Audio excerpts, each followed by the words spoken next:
What's up, y'all? You're watching Union Minded. I'm your host, Eric, and today we're going to talk about the federalization of our streets in DC, streets in Chicago, streets in LA.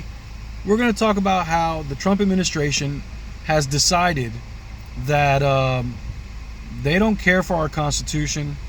They don't care for due process. They're here for power. They're here to take over. And they're here to fundamentally change America, change the United States of America. They're here to fundamentally alter what we are moving forward. Are we going to be a democracy? I don't know. They're preparing to rig 2026. They're preparing to steal 2028. Trump's out here talking about a third term, and all the while, we got Muppets that are like parroting all of his nonsense. The man lies as a course of action. The man is just a straight up liar. And it's ironic because some of our members are running around here taking his lies as truth and not giving any credit to any scholars, anyone that's actually studying issues that may come up. They're not looking at professionals. They're looking at the professional grifter, the con man who's been a con man his entire career, the same person who bankrupted 6 companies, the same person that was running around with Jeffrey Epstein on the Lolita Express, the same person who was introduced to Melania by Jeffrey Epstein, they were sitting there for so many years screaming about pedophiles and how they're so against pedophiles, and yet mum's the word when it comes to the pedophile in chief. Mum's the word. They got nothing to say. There's countless of videos of evidence of him speaking out of his own voice about how he's a sexual assaulter, about how he likes him young, talking about how he went in the backstage area in the Miss Teen USA contest that he owned and used to walk into the dressing room because he knew the girls were in there naked. It's Miss Teen USA. They know all of this stuff is available. It's not hard to find. Just look it up. It's out there ready to be viewed. But it doesn't matter, because he speaks to some insecure part of these people. Some part of these people that he speaks to. You really got to be a special type of person to still be a Trump supporter at this late state. You're either stupid as hell, like super dumb, and that's being generous, because you got to be dumb or gullible to believe his nonsense. That's one. If you're not dumb, that means you know what's going on. Well, then, option B, you're not a good person. You're a piece of crap. You are trash. That's number 2. Hillary was right. Deplorable. The third reason, not only are you a piece of trash, you're a bigot and a racist. These are the 3 reasons that you're supporting this clown. It can't be nothing else. And he's running a playbook that we are already seeing in world news. The Zionist Israeli government is committing a genocide in Gaza, occupying the West Bank. Really, they're trying to create a greater Israel and demonizing folks that don't look like them and murdering folks that just recently they struck a hospital with a missile and then waited for people to go and try to rescue folks in the hospital that was struck by a missile to strike it again. And it happened to be caught on live TV. Horrible, horrible, horrible things that this Zionist group in Israel is doing over there. But it's a playbook that seems to be being played out here. You got the National Guard in DC for a trumped up reason talking about crime is up. That's a lie. Now he's bragging about how it's the safest city ever now. Oh, really? Oh, sure, buddy, sure. Like everything else you say. Oh, it's so believable. It was safe before you federalized and the police. It was safe before you brought in the National Guard. It was safe before you were elected.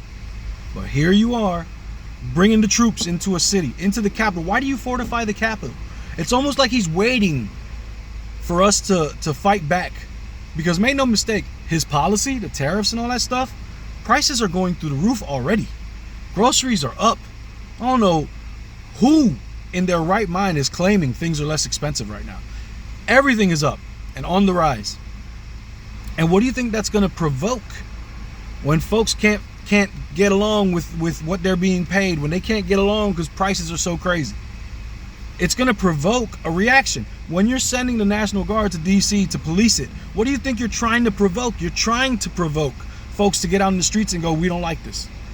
And now you're expanding this. You ran with a test run in LA during those protests. You test ran that's in court, but clearly court doesn't move fast enough. And so you can go ahead and keep pushing and doing other things, because by the time that gets to a judge and strikes it down, you'll ignore that anyway. And then that has to go to another court. So it takes months and months and months for you to be held accountable. And Lord knows the courts have never held this man accountable in his whole stinking life.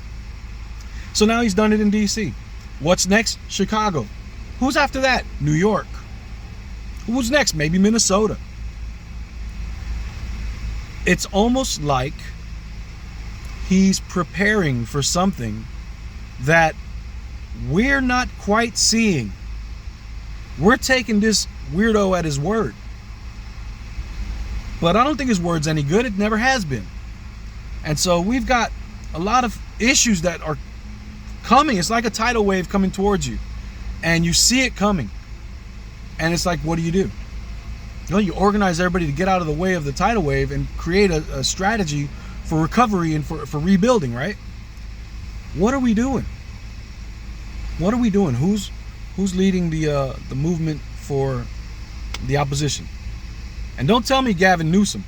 Yeah, he's getting creative with the tweets, and it's funny and stuff to watch MAGA country lose their minds over Gavin Newsom acting like Donald Trump.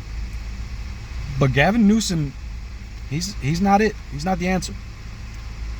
Centrism isn't it. It's not the answer. The Democrats are largely allowing all of this to go on without saying a word, without being out there fighting back, without getting on TV. Where are you at? So what's the opposition? I tell you, as working folks, we are it. We are it. Ain't nobody coming to save us. Both parties have been co-opted by money. Both parties. Let's be real. Let's be honest here. Both parties have been co-opted by money. So where does that leave working people in America other than under the boots of the billionaire class? Where does it lead? I mean, under their loafers, whatever type of shoes them folks, their sneakers. I don't know what the hell they wear. Whatever they wear, whatever foot apparel they wear, we're under it. And what are we doing? What are unions doing? What are the leaders of unions doing? Are they planning? Are they life go on just as normal? Because as far as I could tell, everywhere I look, life is going on just as like it's another normal day. And it's not a normal day. It's not a normal day at all. Things are going wild. And anyone who's paying attention can see it. And it's like, it's scary how easily we seem to be willing to give up our democracy to the owner class. And why are they doing all of this? Because on the world stage, the United States isn't the number one GDP anymore. The G7 is not number one anymore. BRICS is. So why are they doing this? Because they see empire is falling and they're freaking out. Because that's what empire does. It freaks out when it's no longer number one. I got news for you folks.